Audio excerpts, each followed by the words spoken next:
So the second part of my mouth that I want to talk about is my speech. I was not able to talk for about 7 days. And this was partly because of the breathing tube, partly because of the fact that I was not sleeping very well, and also partly because everything in your mouth, like your tongue, everything, they are muscles. Even your vocal cords, which are actually folds, are muscles. So, luckily, through work and stuff, we had been teaching the kids I worked with, rudimentary sign language, like your alphabet and stuff. And I was able to use my left hand to communicate with my mom, my grandma, and my aunt. The only issue, they had to figure out between the three of them what the letters were, which was difficult for them in one, the fact that it had been years since any of them had done anything with sign language.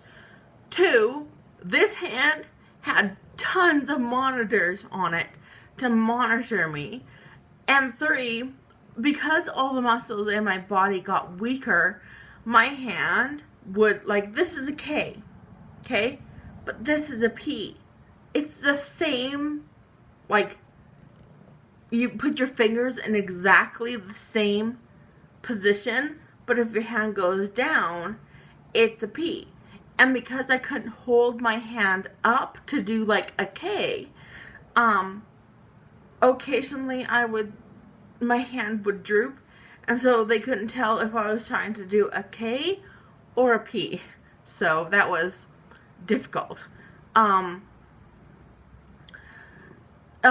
Since on the 9th day, they gave me something to help me sleep, and I was able to vocalize more. If you go back and watch, previous videos I've done before my stroke, my voice does sound different. It sounds better than it did, when I was first in, rehab and stuff. I had an almost Irish accent, because even still I have trouble saying words. It's not that I don't know what the word is, I just have trouble vocalizing it because I cannot get my tongue or my anything to go in the right position for that word. When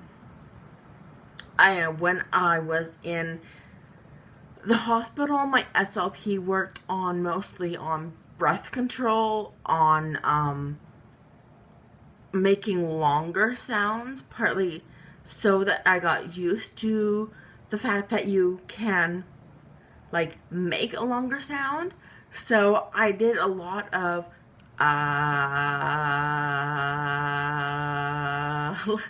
when I was at the hospital.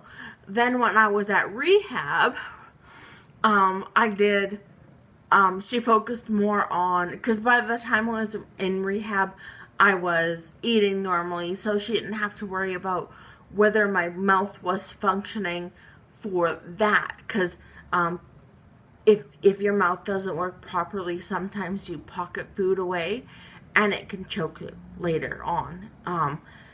And so we focused more on emphasizing words, the fact that the same sentence, but if you put the emphasis on a different word, it can mean something different. So we worked a lot on emphasis and also on the flow of language, other than speaking really robotically and measured and clipped.